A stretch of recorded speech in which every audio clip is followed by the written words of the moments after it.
Last year நடந்த group 2 films வந்து எனக்கு கிளியர் ஆகாது எனக்கு ரொம்பவே வந்து இதாக இருந்துச்சு. ஏன்னா நான் எல்லாத்தையுமே வந்து எனக்கு கிளியர் ஆகிடும் நினச்சேன். ஆனால் பிடிஎஃப்ல என்னோட நேம் இல்லாததை பார்த்தோன்னே எனக்கு ரொம்ப மனசு கஷ்டமாயிருச்சு. கூட்டத்தை பார்த்து பயந்துக்க கூடாது. நம்ம கண்டிப்பா பியூரான எஃபர்ட் போட்டா கண்டிப்பா ஜெயிக்கலாங்கிறதுக்கு என் பொண்ணு சரியான உதாரணம். நான் போன வாரம் கூட சொன்னேன், ஒருவேளை இதில் பாஸ் பண்ணலன்னா நான் அடுத்த வருஷம் பாஸ் பண்ணலாமா, கல்யாணம் முடிச்சு விட்டியானா.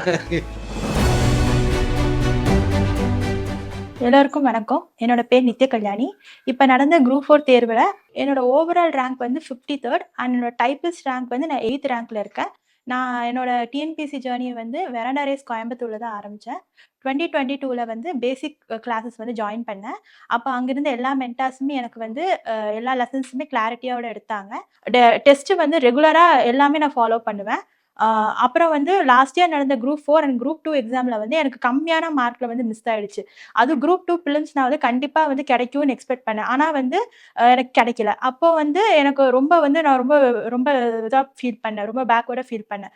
அப்போ அங்கேருந்த மென்டாஸ், என்னோட ஃப்ரெண்ட்ஸ் எல்லாருமே எனக்கு வந்து நிறைய வந்து அட்வைஸ் பண்ணாங்க. இன்னும் வந்து எக்ஸாம்ஸ் இருக்குது, கண்டினியூ பண்ணு, நீ படிக்கிறத விட்டுறாத அப்படின்னு சொன்னாங்க. அப்படியே நான் வந்து அப்போ கரெக்டாக ஆனுவல் பிளானர் வந்தப்போ 2025க்கான எக்ஸாம்ஸ் எல்லாமே டேட்டோட எனக்கு தெரிஞ்சுது. ஸோ நான் அடுத்து வந்து குரூப் 1 பிலிம்ஸ்க்கு வந்து படிக்க ஸ்டார்ட் பண்ணேன். அதே டைமில் வந்து டெஸ்ட்டும் நான் கண்டினியூ பண்ணிகிட்டே தான் இருந்தேன். குரூப் 1 பிலிம்ஸ்க்கு படித்ததுனால என்னால் வந்து ஸ்கூல் புக்ஸை வந்து நான் இன்னும் கிளாரிட்டியாக படிக்க முடிஞ்சது. எப்படிலாம் கொஸ்டின்ஸ் கேட்பாங்க அப்படிங்கிறதுக்கான ஒரு இது வந்து கிடைச்சிது. அதை வச்சு குரூப் 4ம் நான் வந்து அட்டன் பண்ணேன். அதே மாதிரி டெஸ்ட்டுமே நான் வந்து குரூப் 4க்கு வந்து எல்லா மார்க் டெஸ்ட்டுமே வந்து அட்டன் பண்ணேன். 2022ல வந்து பேசிக் கிளாஸஸ், வீக்கெண்ட் கிளாஸஸ் ஜாயின் பண்ண ஆரம்பிச்சேன். ஃபர்ஸ்ட்டு வந்து என்னால் வந்து கோப் அப் பண்ண முடியல. ஏன்னா வந்து ஸ்கூல்ல நம்ம வந்து ஓரளவுக்கு சும்மா வந்து அப்போ வந்து மார்க்ஸ் ஸ்கோர் பண்ணுறதுக்கு படிச்சிருப்போம். ஆனால் வந்து இப்போ வந்து நம்ம எல்லாமே இன்னும் வந்து தெளிவா படிக்கணும். இன்னும் வந்து அது கான்செப்ட்ட நம்ம அண்டர்ஸ்டாண்ட் பண்ணணும். நிறைய டேட்டா வந்து நம்ம வந்து ஸ்டோர் பண்ண வேண்டியதா இருந்துச்சு. ஸோ முதல்ல நான் ரொம்ப ஸ்ட்ரகிள் ஆனேன். ஆனாலுமே டெஸ்ட்டு நான் அடிக்கடி வந்து போட்டு இது பண்ண ஆரம்பிச்சேன். அப்போ வந்து அதே மாரி எனக்கு வந்து ரொம்ப மறக்க முடியாத இதுனா வந்து பார்த்தீங்கன்னா, லாஸ்ட் இயர் நடந்த குரூப் 2 பிலிம்ஸ் வந்து எனக்கு கிளியர் ஆகாது எனக்கு ரொம்பவே வந்து இதா இருந்துச்சு. ஏன்னா நான் எல்லாத்தையுமே வந்து எனக்கு கிளியர் ஆயிடும்னு நினைச்சேன். ஆனா பிடிஎஃப்ல என்னோட நேம் இல்லாதத பார்த்தோனே எனக்கு ரொம்பவே வந்து பார்த்தீங்கன்னா, இதாயிருச்சு. ரொம்ப மனசு கஷ்டமாயிருச்சு. ஏன்னா நான் வந்து அதுக்காக மெயின்ஸ் கூட படிக்க ஆரம்பிச்சேன். ஆனா வந்து என்னன்னா கடைசியில வந்து என்னோட நேம் எதுலயுமே இல்லங்கிறப்போ எனக்கு வந்து தாங்கிக்கவே முடியல. என்னோட ஸ்கோர் எடுத்தவங்க எல்லாருமே வந்து மெயின்ஸ்க்கு வந்து படிக்க ஆரம்பிச்சாங்க. ஆனா என்னால வந்து எதுவும் பண்ண முடியல அப்படின்னு ரொம்ப இதா இருந்தது. அதே மாரி குரூப் 4லயுமே எனக்கு ஒரு 3 மார்க்ஸ் கிட்ட வந்து கவுன்சிலிங்க்கு வந்து மிஸ் ஆயிடுச்சு.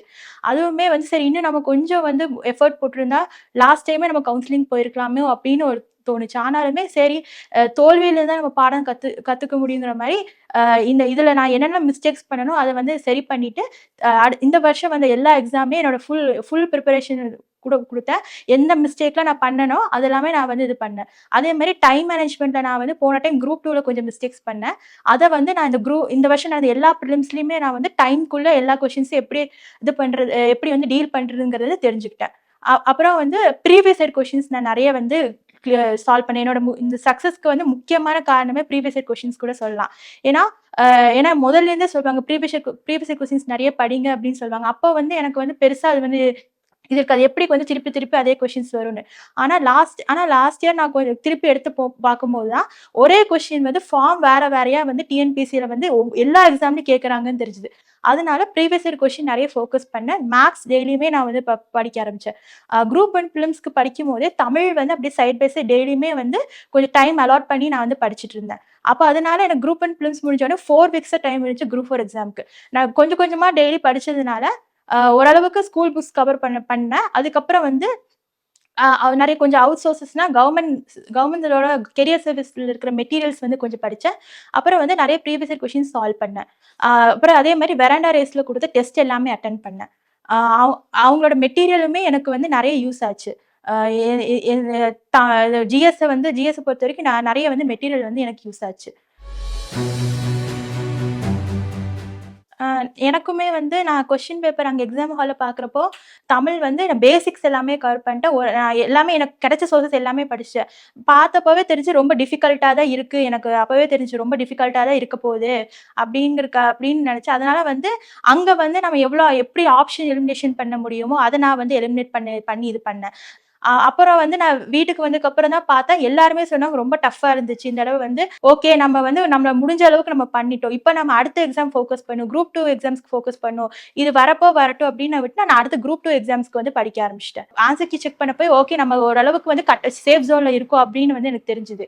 ஆனா இவ்ளோ ரேங்க் ஸ்டேட் லெவல்ல ரேங்க் எடுப்போம்னு நான் அப்ப வந்து சத்தியமா எக்ஸ்பெக்ட் பண்ணல. இப்போ என்னோட இதுல இருந்து என்னன்னா எனக்கு எய்தர் ஜூனியர் அசிஸ்டன்ட் இல்லன்னா விஏஓ இது 2ல ஏதாவது ஒண்ணு சூஸ் பண்ணுங்கிற ஒரு இதுல தான் மைண்ட் செட்ல தான் இருக்கேன். ரிசல்ட் பார்த்து சொல்றப்ப ரொம்ப சந்தோஷமா இருக்கு. அதுவும் இத்தனை ரேங்க் எடுத்திருக்காங்க. போதும் இவ்ளோ பெரிய காம்படிஷன்ல வந்திருக்கு ரொம்ப சந்தோஷம். ஆனா எஃபர்ட் என்னதான் அவங்க போட்டாலும் நாங்களும் கொஞ்சம் சப்போர்ட் பண்ணோம். எந்த ஒரு டிஸ்டர்பன்ஸும் குடுக்காம ஃபுல்லா படிக்க சொன்னோம். ட்ரை பண்ணுங்க. இவ்ளோ காம்படிஷன் இருந்தாலும் அத ஹியூஜ் அந்த நம்பர பார்க்காதீங்க. நீ படிச்சா தான் உனக்கு ரிசல்ட் கிடைக்கும். ஃபுல் எஃபர்ட் போடு.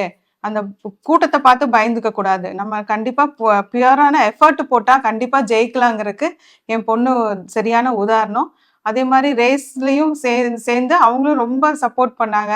சில கைட்லைன்ஸ் எல்லாம் குடுத்தாங்க. அந்த ஒரு கைட்லைன்ஸ் இல்லாம கண்டிப்பா என் பொண்ணுனால பாஸ் பண்ணியிருக்க முடியாது.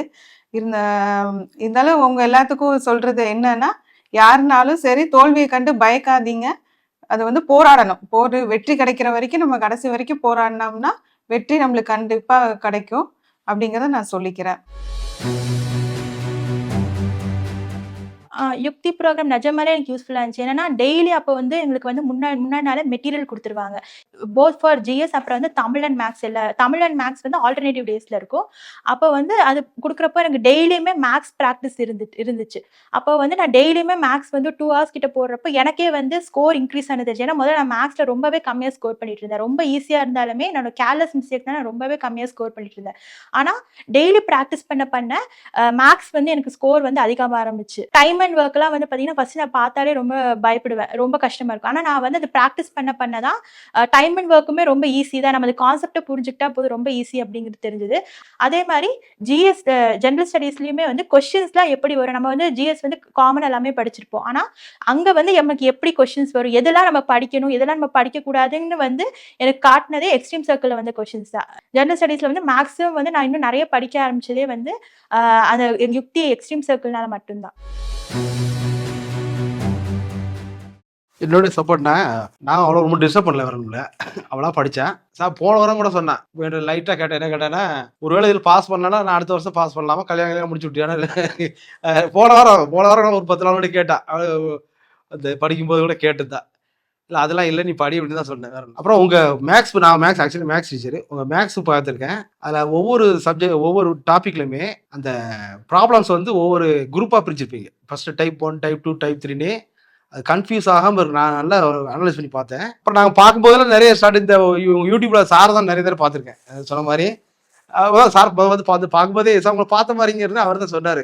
அவர் யூடியூப்ல அவர் பார்க்கும்போது நிறைய சொல்லுவார். அதை பார்த்தா நான் இங்கே கோயம்புத்தூர் வந்து கால் பண்ணி சேர்ந்தது. சார் ஆக்சுவலாக நித்யாவை பற்றி சொல்லணும்னா, ஃபர்ஸ்ட் அவங்க பேரண்ட்ஸ் வந்து நித்யாவுக்கு வந்து ஒரு கோல் செட் பண்ணிட்டாங்க. நீ கவர்மெண்ட் ஜாப்ல போனீங்கன்னா உனக்கு வந்து உன் லைஃப் வந்து கொஞ்சம் ஓரளவுக்கு சேஃப்டியாக செக்யூர்டாக இதாக இருக்குங்கிறது வந்து ஃபர்ஸ்ட் கோல் செட் பண்ணிட்டாங்க. ஸோ அதை பேஸ் பண்ணி வந்து அவங்க ட்ராவல் பண்ண சொன்னாங்க. இப்போ ட்ராவல் எப்படி இருந்துச்சுன்னா, காலேஜ் படிக்கிறப்பவே வந்து பார்த்தீங்கன்னா 100% டெடிகேஷன். இந்த மாதிரி ஒரு நியூஸ் பேப்பரும் வந்து விடாமல் படிப்பாங்க. அவளுடைய நாலேஜை வந்து அவள் இம்ப்ரூவ் பண்ணிட்டான். ப்ராப்பர் கைடன்ஸ் வந்து இப்போ நீங்கள் வந்து பார்த்தீங்கன்னா ரேஸ் அந்த மாதிரி ப்ராப்பர் கைடன்ஸ் இருந்துச்சுன்னா கண்டிப்பாக வந்து அவங்க வந்து சக்ஸஸ் ஆயிடுவாங்கன்னு எனக்கு ஒரு ஃபஸ்ட்டே இது இருக்கும்.